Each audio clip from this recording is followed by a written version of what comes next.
ponto de vista de hoje vai falar da situação econômica do Brasil e das suas relações internacionais, como a criação do Banco dos BRICS, o grupo formado por Brasil, Rússia, China, Índia e África do Sul.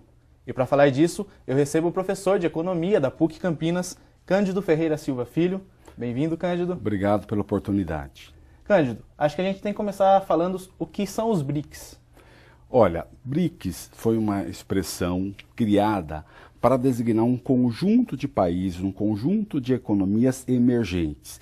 São economias que têm um grande potencial de crescimento, são economias que nos próximos anos, nas próximas décadas, vão contribuir com a economia mundial, sendo grandes atores da economia mundial. É o caso da China, por exemplo, que já é a segunda economia do mundo, é o caso do Brasil, é o caso da Rússia, é o caso da Índia e também foi incorporado aos BRICS a África do Sul. Esses países são vistos como economias com grande potencial de crescimento, com grande potencial de negócios e serão atores na economia global. Então, designa isso, países com grande potencial de contribuir para a economia mundial. Mas como que deu a formação do grupo? Os próprios países resolveram se unir ou existiu algum órgão que falou, não, esses países têm esse perfil? A expressão BRICS foi criada por estudiosos da economia que tentaram identificar as tendências da economia mundial. E é lógico, nós temos grandes atores do mundo hoje. Você imagina, por exemplo, os Estados Unidos, você imagina, por exemplo, a Europa, a Comunidade Econômica Europeia, os Estados Unidos com o Canadá e México, formando o chamado NAFTA, enfim. Você tem alguns polos econômicos importantes, mas os analistas querem pensar, e o futuro? O que nós podemos esperar do futuro? Quais são aquelas economias que têm maior potencial? E aí se designou essa expressão BRICS para apontar essas economias. Então, o que nós temos são economias com grande potencial de crescimento que os analistas econômicos designaram. Não houve a imposição de nenhum órgão, você pode imaginar um órgão como o Fundo Monetário Internacional ou uma ONU, como a Organização das Nações Unidas, não foi isso. Os analistas entenderam que esses países têm potencial, esses países têm trabalhado junto nas negociações internacionais e isso tem sido importante para o mundo no sentido de garantir estabilidade para a economia mundial. Entendi. Aí sobre o banco, como é que vai funcionar esse banco? Como é que se deu a criação dele e quais os motivos que levaram justamente esses países a criar um banco que ele vai fazer frente ao FMI e ao Banco Mundial? Olha, hoje no mundo uma grande dificuldade é você ter recursos, capitais, para financiar o seu comércio, para financiar o seu desenvolvimento. É lógico que nós já temos alguns organismos financeiros internacionais importantes. O caso, por exemplo, do FMI é um organismo financeiro que socorre aqueles países em crises, que têm dificuldades, a gente fala no seu balanço de pagamentos, nas suas obrigações frente a outros países. O Banco Mundial financia o desenvolvimento no mundo. Você tem, por exemplo, nós temos um banco interamericano de desenvolvimento que também tem esse papel de financiar as economias atrasadas. Agora, é lógico que é importante que o número desses organismos financeiros internacionais cresça. É importante que você tenha recursos que possam ser usados em momentos de crise. A questão do chamado banco dos BRICS, na verdade, a ideia é de um banco de desenvolvimento que pode financiar projetos de desenvolvimento que, eventualmente, não contem com recursos dos organismos financeiros internacionais já estabelecidos. É lógico que os organismos financeiros internacionais que nós temos hoje, você imagina o FMI, você imagina o Banco Mundial, que são os principais organismos do sistema financeiro internacional, esses organismos eles são controlados fundamentalmente pelos Estados Unidos e pela Europa, a União Europeia. Esses outros países, como o Brasil, Índia, China, se ressentem de ter maior influência nesses organismos financeiros internacionais. Então, a criação desse banco, chamado Banco dos BRICS, Banco de Desenvolvimento aí, dessas economias emergentes, ele vem se contrapor nesse sentido, ser mais uma oportunidade para financiar o desenvolvimento de outras economias e vai ser um organismo financeiro onde países que não conseguem hoje ter a devida influência no FMI ou no Banco Mundial se farão, é lógico, mais presentes e terão voz maior do que acontece hoje. Essa ia ser a minha próxima pergunta. O que muda no cenário econômico internacional das relações entre os países? Tipo, Brasil, China, eles conseguem ganhar mais força ou eles podem acabar sofrendo algumas restrições econômicas, por exemplo, de Estados Unidos ou Europa, para que mantenha o banco deles forte, bancos fortes? Né? Veja, esse chamado, o Sistema Financeiro Internacional tem aí o FMI como um organismo importante para a estabilidade da economia mundial, o Banco Mundial para financiar o desenvolvimento. Contudo, esses organismos foram criados nos anos 1940. Na verdade, em 1944, houve uma conferência nos Estados Unidos chamada Conferência de Bretton Woods, que lançou as bases desse novo sistema financeiro internacional. Criou o FMI e criou o chamado Banco Mundial. Só que os outros países, como o Brasil, ou a Índia, ou a China, ou a África do Sul, não têm capacidade, poder de voto para determinar ou influenciar decisivamente, enfim, os caminhos desses organismos financeiros internacionais. Então, na verdade, o Brasil participa desses organismos, mas uma discussão que existe hoje é no sentido de ampliar a capacidade dessas economias emergentes de influenciar as decisões desses organismos. Isso tem sido muito difícil, realmente você não tem conseguido, são negociações extensas, longas, enfim, o Brasil tenta e outros países tentam fazer com que a sua voz tenha maior peso. A criação desse Banco de Desenvolvimento, de alguma forma, se contrapõe a esses organismos financeiros. E é lógico que esses países dos BRICS terão um poder de decisão maior. Se estabelece uma rivalidade? Não, eu não imagino que nós devemos ver sobre esse prisma. Significa o quê? Mais uma oportunidade para o mundo crescer, desenvolver, mais uma oportunidade para você conseguir estabilizar a economia mundial, evitar crises. Então, é importante, de alguma forma, você reconhece esses países BRICS, eles se fazem mais presentes no mundo e representam também uma oportunidade de desenvolvimento para a economia mundial. Segundo o Banco Mundial, o Brasil é a 7ª economia do mundo. Aí acho que a China vem em segundo, atrás dos Estados Unidos, a Índia em terceiro, acho que é isso, e a Rússia ainda está à frente do Brasil. Na criação do banco, a presidência ficou para a Índia. O que muda? O que muda não, mas isso mostra que o Brasil não tem tanta força assim, econômica ou não? O Brasil preferiu ficar um pouco fora e deixar um outro país governar? Olha, a presidência desse Banco Mundial, ela será rotativa. A cada momento, um desses membros dos chamados BRICS terá a oportunidade de indicar a presidência. Mas a presidência é apenas um cargo. O que importa é como as decisões serão tomadas. E as decisões não são tomadas pelo presidente. As decisões são tomadas em colegiados. Nesse sentido, tanto o Brasil como os outros países se farão representar. E hoje é a dificuldade que você tem nos organismos financeiros internacionais que você não tem voz.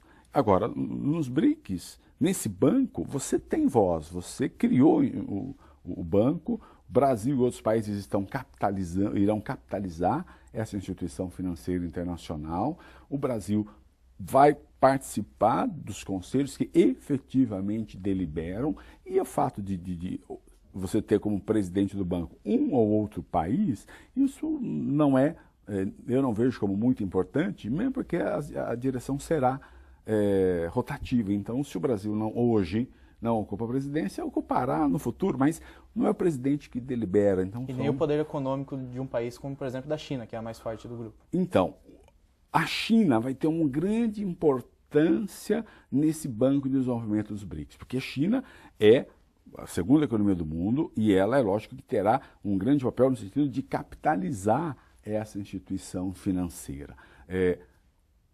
o sucesso desse banco depende, lógico, de toda a participação de todos os países, mas principalmente da China. Lógico que a China pode ter um papel muito importante no sentido de viabilizar o banco. Se ela efetivamente entender que esse banco é um instrumento importante para a estabilidade da economia do mundo, para financiar o comércio, para financiar o desenvolvimento, enfim, e apoiar essa instituição, é lógico que isso será bom para todo mundo.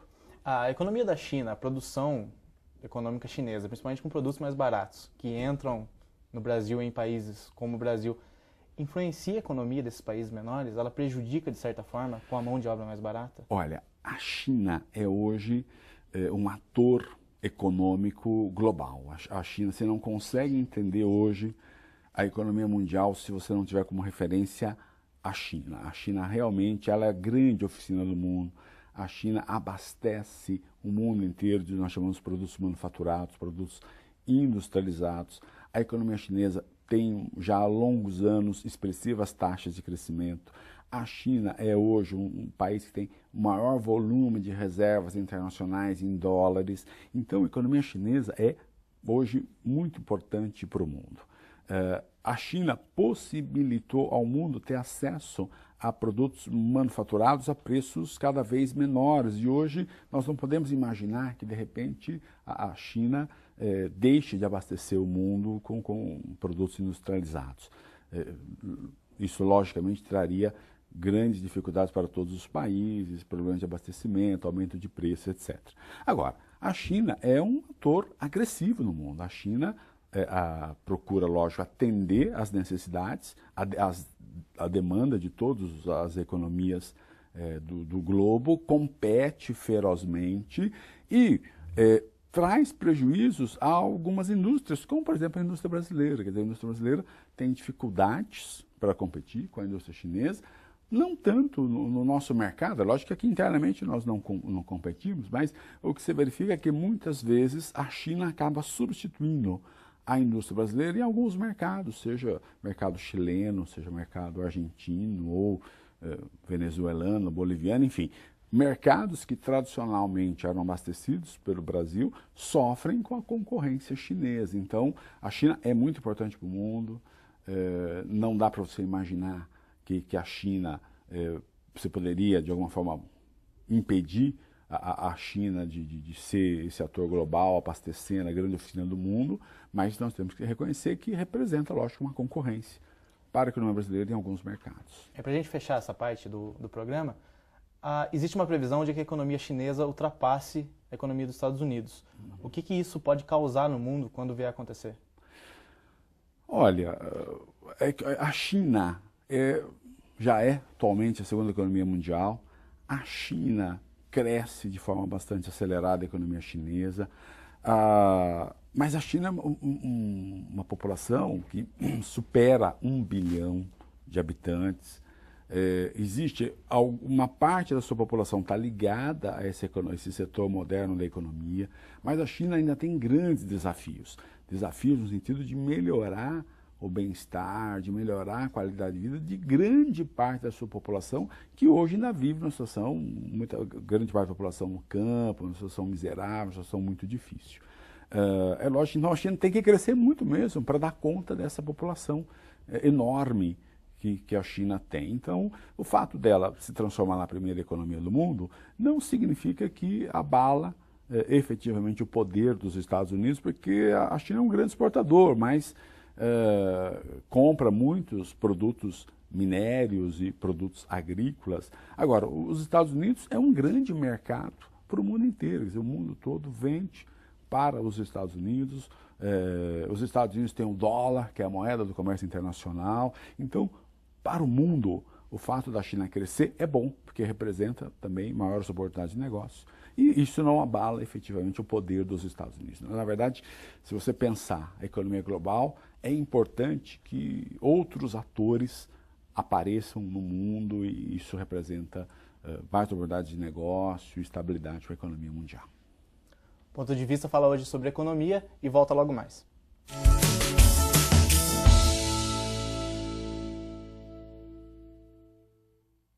Você fica constrangido quando encontra uma pessoa com deficiência? Então, está na hora de mudar. Deficiência não é doença e essas dicas são para você. Ao conversar com o cadeirante, procure sentar-se. Assim, vocês mantêm a mesma linha do olhar. Para ajudá-lo a subir um degrau, segure a cadeira com firmeza e incline para trás, levantando as rodinhas da frente.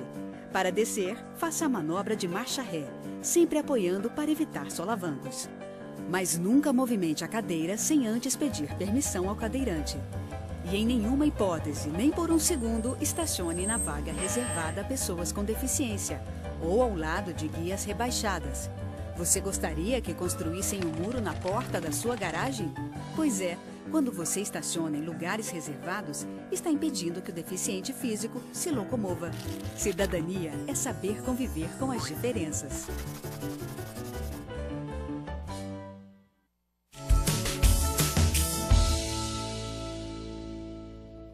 Estamos de volta com o Ponto de Vista, que fala hoje sobre economia, mais especificamente sobre a economia do Brasil e as suas relações internacionais. Eu estou conversando com o professor Cândido Ferreira Silva Filho, da PUC. Professor, qual que é a situação econômica atual do Brasil?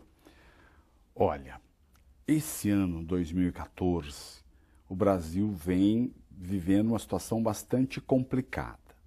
De um lado, nós temos um processo de inflação, ou seja, de aumento de preços bastante generalizado na economia.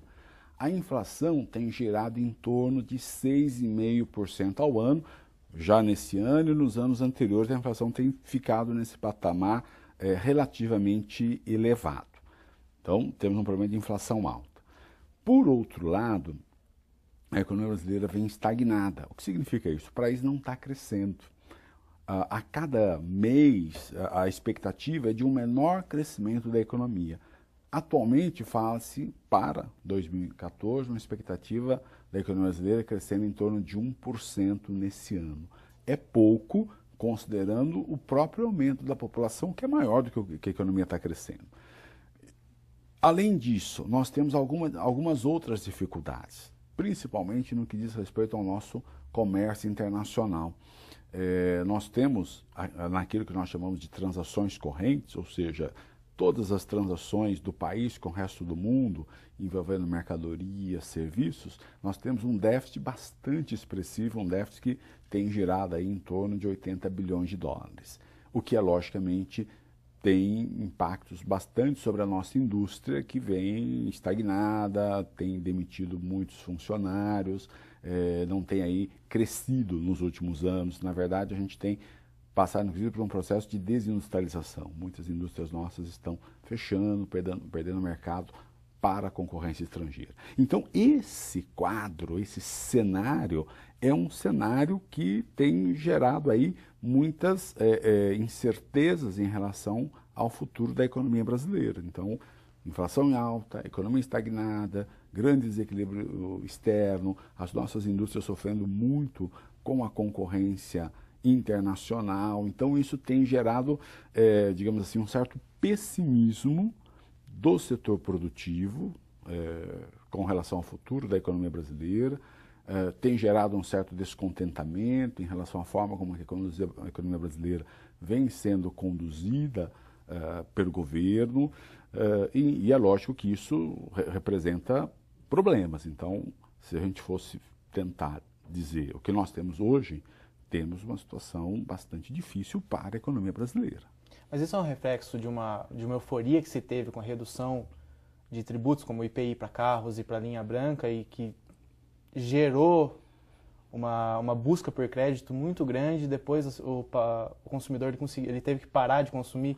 A indústria sentiu isso, ela não se preparou bem para essa redução do consumo? Olha, a economia brasileira, lá, já há alguns anos, você imagina aí, lá 2008, 2009, houve uma grande crise internacional, uma crise que atingiu o mundo inteiro, e o Brasil, naquele momento, ele reagiu, de um lado, cortando alguns tributos, o que foi importante para estimular o consumo. Então, você cortou alguns impostos, produtos da chamada linha branca, geladeiras, fogões, impostos sobre materiais básicos da construção civil, cortou tributos na área da indústria automobilística, Tudo isso para estimular o consumo.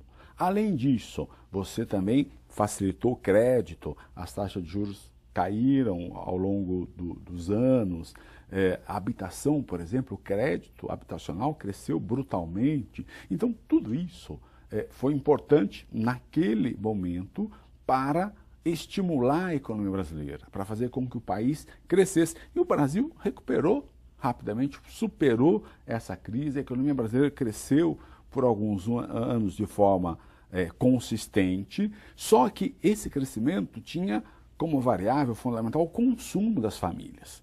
E as famílias, é lógico, fizeram dívidas, estão liquidando essas dívidas, mas no momento os salários estão relativamente estagnados, os salários não vêm crescendo, mas é lógico que o desemprego está muito baixo, mas ainda assim você tem uma grande parcela da população brasileira que está fora do mercado de trabalho, mas isso que foi importante no passado, e que é lógico, significou uma qualidade de vida melhor para a população, e essa estratégia está esgotada.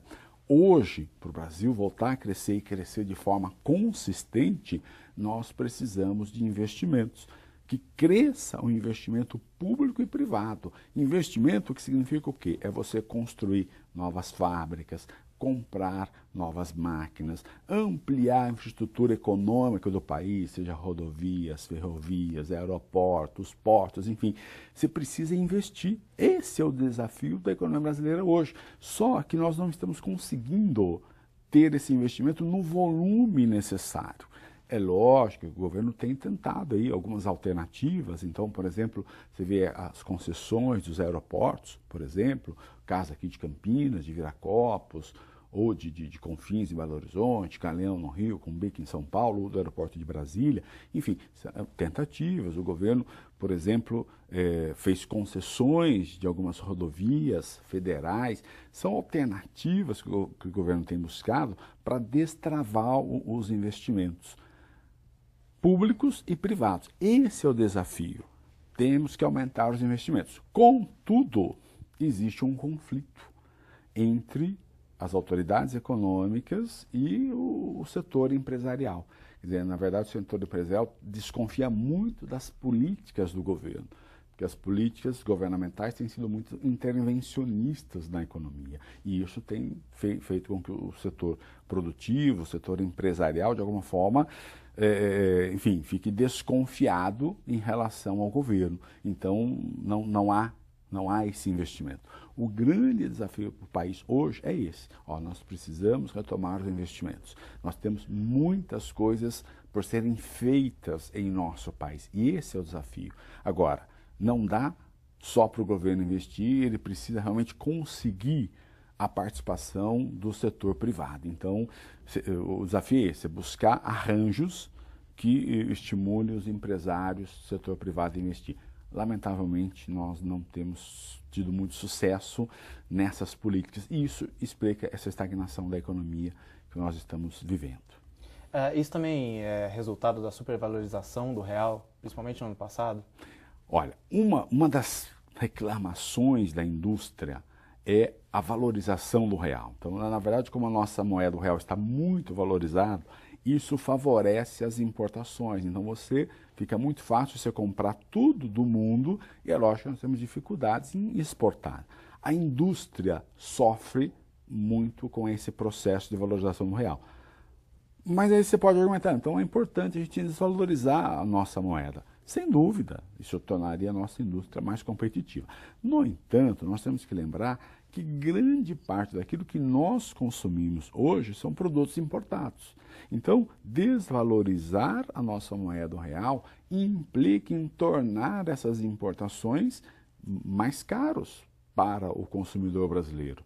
E aí é problemático, porque nós já temos uma inflação que está em 6,5% ao ano. O consumidor não vai deixar de comprar de fora, ele vai continuar comprando, mas pagando mais caro. Exato, e aí seria uma situação, ou pode até, veja, eventualmente ele pode até não comprar de fora, porque o preço subiu, como o salário não aumentou, o preço ficou mais alto, ele deixa até de consumir. Pode até eventualmente acontecer isso, ou pode continuar a comprar pagando um preço mais alto. Mas de qualquer forma, o consumidor vai ficar absolutamente insatisfeito com essa situação. Então, de repente, você tem a desvalorização, tudo que é importado fica mais caro, significa mais inflação, significa que o consumidor brasileiro, principalmente a nossa classe média, vai sofrer muito com essa desvalorização da nossa moeda. Então, é muito difícil, nesse momento, você imaginar que o governo vá permitir grandes oscilações no câmbio. Muito embora você fale que você tem um câmbio flutuante, que é o preço do dólar, da moeda estrangeira deve ser dado pelo mercado, é fato que o Banco Central faz intervenções no mercado de câmbio, coloca moeda estrangeira de acordo com as necessidades do mercado para impedir essas grandes oscilações no preço da moeda estrangeira, impedir grandes oscilações no câmbio. Então o governo vai continuar fazendo essa política, apesar da indústria, principalmente o setor industrial, pedir, olha, precisamos desvalorizar a nossa moeda para aumentar a competitividade da indústria, para proteger a produção nacional. A indústria pede isso, mas nesse momento eu acho muito difícil você seguir uma política por esse caminho. Professor, muito se falou também dos benefícios econômicos da Copa do Mundo. Uhum. E hoje a gente tem essa situação. A previsão da economia é crescer 1% somente esse ano, sendo que daqui 2 anos a gente vai ter Olimpíadas no Brasil. Qual que é a previsão econômica para o país nesses 2 anos? E esses eventos, eles são benéficos ou não? Porque, pelo que a gente viu, então, a Copa do Mundo não trouxe tanto benefício assim de imediato para o país.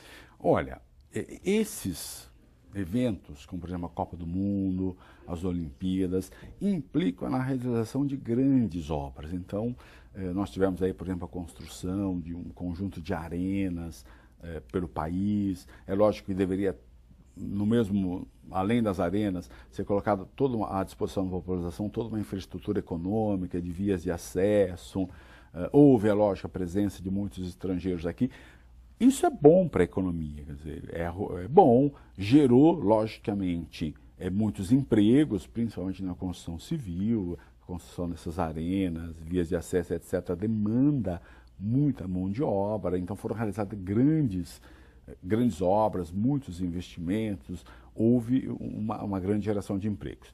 A grande discussão é bom, mas superada essa fase e o futuro do país, porque é lógico que você constrói uma arena, uma vez superado essa fase, essa população perde o emprego. Você estava trabalhando na arena, terminou, grande parte da população acaba ficando desempregada. A expectativa é que outras indústrias, por exemplo, a indústria do petróleo, que o país também vem investindo muito, poderia ser uma oportunidade real para absorver parte dessa população. Então, isso é interessante. A questão do Rio de Janeiro é uma questão bastante complicada. É lógico que é importante a realização da Olimpíadas no Rio. Mas é muito concentrado, né? Está concentrado no Rio, mas assim, a situação do Rio é o grande cartão postal que nós temos no Brasil, mas é uma região que tem grande instabilidade, problemas realmente de favelização, de grandes áreas, uma população que realmente enfrenta muitas dificuldades ali. A realização das Olimpíadas lá pode tornar a cidade melhor, pode, é lógico, gerar mais empregos, melhorar a qualidade de vida da população, é um cartão postal do Brasil, a porta de entrada do nosso país. Então é importante que aquela região, ela de alguma forma, tenha melhore na sua situação econômica. Então, eu acho que é importante, mas é lógico que representa muitos investimentos, representa um endividamento do setor público que vai crescer também para bancar todos esses investimentos. E da mesma forma, a gente tem que esperar, e aí, superada essa fase, o que nós vamos ter para o futuro em termos de empregos e renda, trabalho para essa população. Então, assim, isso ainda está sendo desenhado. Algumas possibilidades é essa questão da indústria do petróleo, absorver grande parte dessa população envolvida nesses eventos. E, eventualmente, consolidar alguns centros, principalmente o Rio de Janeiro, como já é um centro turístico importante, enfim, consolidar essa vocação.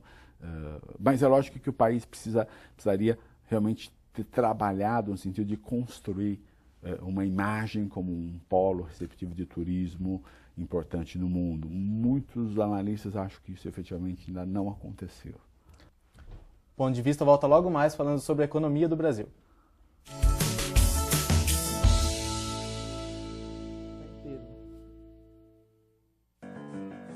Você fica constrangido quando encontra uma pessoa com deficiência? Então, está na hora de mudar.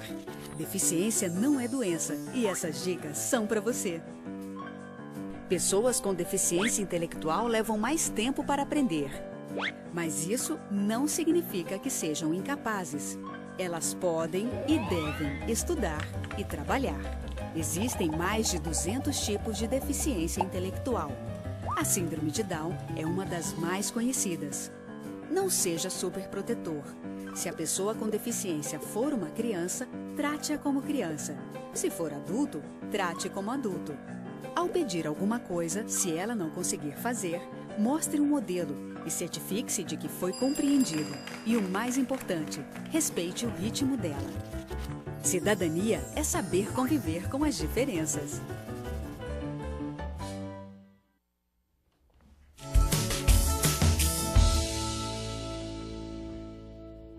Ponto de Vista está de volta falando das relações econômicas do Brasil. Professor Cândido, a gente estava falando sobre os financiamentos, os incentivos que teve o país em relação à redução de impostos, de IPI, essas coisas, e facilitação do crédito. Essa facilitação do crédito levou também a um boom imobiliário no país nos últimos anos, que agora já desacelera. Quais que podem ser as consequências disso? Olha, a área de construção civil, ela antecipa o futuro do país. É lógico que nós tivemos nos últimos anos uma grande expansão do crédito para a habitação. O governo adotou algumas políticas importantes no sentido de facilitar o acesso da população ao seu imóvel, como, por exemplo, aquele programa Minha Casa, Minha Vida, destinado principalmente à população com uma renda menor. Isso foi importante. A construção civil é um setor importante da economia, emprega muitas pessoas, gera riqueza para o país. E realmente o número de lançamentos cresceu, o preço dos imóveis também aumentou de forma bastante consistente e tomar uma decisão de comprar um imóvel é uma decisão que você tem os olhos postos no futuro, porque você vai, o trabalhador, enfim, a família que decide comprar um imóvel, ela vai financiar, grande parte dos imóveis são todos financiados, depende do financiamento habitacional. Você toma um financiamento que tenha a ver com a sua vida para 5, 10 ou 20 anos à frente. Então você... Quando até você 30, né? Até 30 anos. Então, quando você toma esse financiamento, você tem expectativa que você vai ter emprego, que você vai ter renda, que a economia do país vai estar bem. Então, tomar essa decisão de investir significa que você acredita no futuro. Agora, eventualmente, você pode ficar mais pessimista. Você começa a desconfiar que você não vai ter emprego, começa a desconfiar que o seu salário não vai aumentar e, de repente, o setor de construção civil começa a diminuir os lançamentos. Os imóveis, por exemplo, aqui no Brasil, para caber no orçamento da família, você diminui o tamanho dos imóveis, então esses microapartamentos que as pessoas estão falando. Mas, de repente, se você tem desconfiança em relação ao futuro, você não vai estar disposto a comprar, não vai estar disposto a financiar esses imóveis, porque você tem uma grande incerteza. É o que nós estamos vivendo no Brasil. Como hoje a economia brasileira está estagnada, como hoje a inflação está relativamente alta, como existe uma situação sim de pessimismo em relação à conjuntura da economia brasileira, então as pessoas recuaram na questão dos financiamentos imobiliários. Então, é o que está acontecendo no setor de imóveis. Você vê que os lançamentos diminuíram, as construtoras estão fazendo descontos, tem em algumas regiões um número de imóveis que não encontram compradores, então Mas situação essa de situação crise. ela pode levar a uma crise econômica localizada como os Estados Unidos sofreu em 2008? Olha, nós não temos no Brasil aquela situação de bolha, como se vivenciou nos Estados Unidos. É lógico que os preços de imóveis aumentaram muito no nosso país. Não vai haver aquela situação de repente, esse preço dos imóveis cair. Então, de repente, olha, despencam os preços dos imóveis. Isso não vai acontecer. Mas vamos ter uma situação de estabilidade. Investir em imóveis nesse momento não significa que você vai ganhar com a valorização imobiliária. Isso no horizonte, agora de curto prazo, não dá para você imaginar você ganhando dinheiro em cima de imóveis, porque o mercado deu uma parada, o mercado diminuiu o número de negócios, de transações, o crédito ficou mais difícil, as pessoas estão mais pessimistas. Então, o mercado deu uma parada. Mas não vai haver não existe uma bolha, não vai haver uma crise que poderia afetar o futuro da economia do país. Mas o fato desse mercado estar estagnado indica que existe desconfiança, aponta um certo pessimismo em relação ao futuro. Então, esse mercado, a expectativa é que nos próximos meses ou anos ele vai diminuir o ritmo de crescimento. Tá. Professor, essa situação econômica brasileira estagnada, o que ela influencia nos países vizinhos e na América Latina? Olha, a economia brasileira é a principal economia da América Latina. O Brasil é um fornecedor importante para os países da América Latina, Argentina, Chile, enfim, Peru, Venezuela, ele fornece. O Brasil também é um importante parceiro comercial dos nossos vizinhos aqui latinos. Então, se a economia brasileira fica estagnada, isso, lógico, tem um impacto no comércio, principalmente nós passamos a comprar menos dos nossos vizinhos. Alguns países, você pega, por exemplo, a Argentina, é um importante parceiro comercial nosso, faz parte do chamado Mercosul, que envolve o Brasil, Paraguai, Uruguai, Argentina, Venezuela também está aí no Mercosul. Então, se a economia brasileira vive uma situação de crise, estagnação, isso afeta as economias dos nossos vizinhos. Esse calote da Argentina é um reflexo disso? Vejam, o calote da Argentina, na verdade, é lógico que se a economia brasileira vai mal, significa que a Argentina vende menos para o nosso país. O resultado em termos das reservas financeiras internacionais da Argentina fica menor, caem as reservas do país, porque, enfim, o comércio diminui, as vendas externas diminuem, então isso é ruim para a Argentina. Agora, a Argentina ela já vive aí uma situação de dificuldades econômicas há mais de uma década, é um país que também passa por um processo de desindustrialização importante aqui na América Latina. Ela já tinha o problema de um grande endividamento externo e a Argentina já vem, é lógico, obrigou aqueles que detinham a dívida argentina a renegociar essa dívida em condições bastante desfavoráveis. É lógico que um grupo não aceitou essa renegociação, recorreu, tendo em vista que alguns títulos estavam colocados no mercado americano, recorreu à Justiça dos Estados Unidos e agora, enfim, um juiz americano está obrigando a Argentina a honrar esses compromissos e ela, lógico, não tem condições, não pode aceitar as condições não serem impostas. E, por outro lado, se houver esse calote da Argentina, o que acontece com o Brasil? O Brasil sente? É lógico que isso é fonte de instabilidade. É lógico que isso, de alguma forma, abala a confiança em todos os países da América Latina. O Brasil, como um grande parceiro comercial da Argentina, vai sofrer com isso em termos de uma certa desconfiança. Não é bom para ninguém essa situação vivida pela Argentina. Não é bom porque significa que você afasta um país do comércio internacional, você, enfim, obriga esse país a buscar fontes de financiamento cada vez com custos mais elevados, se é que vai conseguir recursos para estar financiando aí o seu comércio, financiando o seu desenvolvimento. Então, é muito ruim. Para nós, é importante que a Argentina cresça, porque a Argentina compra os produtos que nós, brasileiros, produzimos. É um importante parceiro comercial nosso.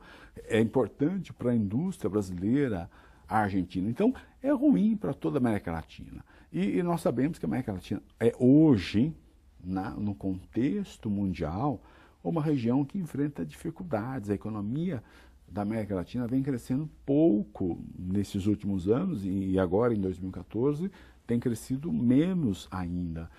Além da Argentina, nós temos também, na América Latina, outros países em dificuldades. Pegue, por exemplo, a Venezuela, que vive uma crise política, uma estagnação econômica, problema de desemprego, violência. Então, não é bom para nós, daqui, latinos, que a economia da Argentina vá mal, não é bom que a Argentina vive essa situação enfim, de não pagar suas obrigações internacionais. O que nós devemos desejar é que essa crise seja resolvida o mais rapidamente possível.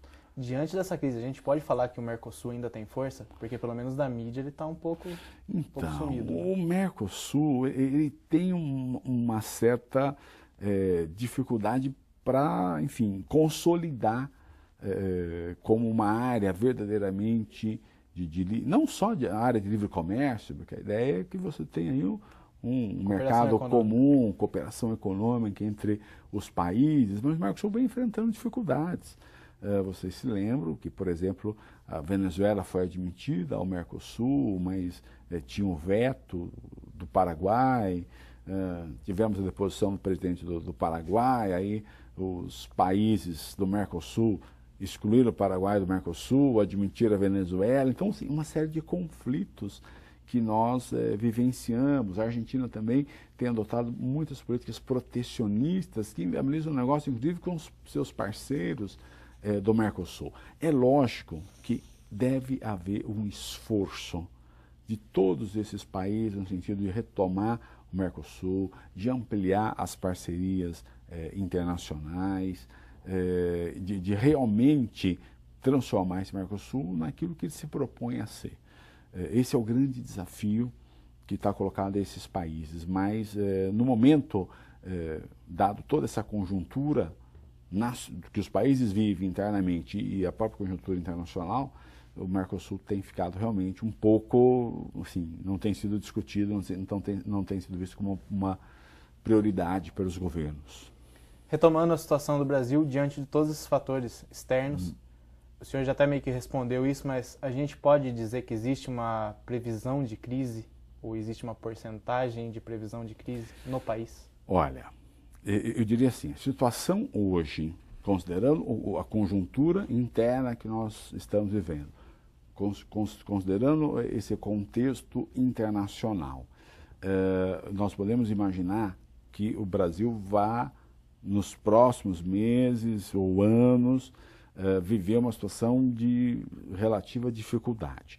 Eu não imagino que nós vamos ter uma situação de recessão, no sentido de crescer o desemprego, de fábricas fechadas, de crise, não é isso. Não vai chegar perto de 2008, por exemplo? Mas a gente vai ver uma situação assim, de pouco crescimento, até que o país realmente consiga resolver o problema dos investimentos em infraestrutura, consiga atrair investimentos do setor privado. Enquanto a gente não conseguir resolver isso, e talvez você não vai resolver isso de imediato, você tem que esperar um novo governo, a definição de novas bases da política econômica, isso leva um tempo ainda. Então, por isso que eu imagino, para o próximo ano, a economia brasileira ainda deve permanecer estagnada. E a população mais baixa que sofre com isso, como que ela pode fazer para se prevenir? A grande dificuldade da população, que realmente atinge a população, é a questão do emprego. Então, se realmente o desemprego crescer, vai afetar muito negativamente a população. Nada indica que vai haver esse aumento do desemprego hoje.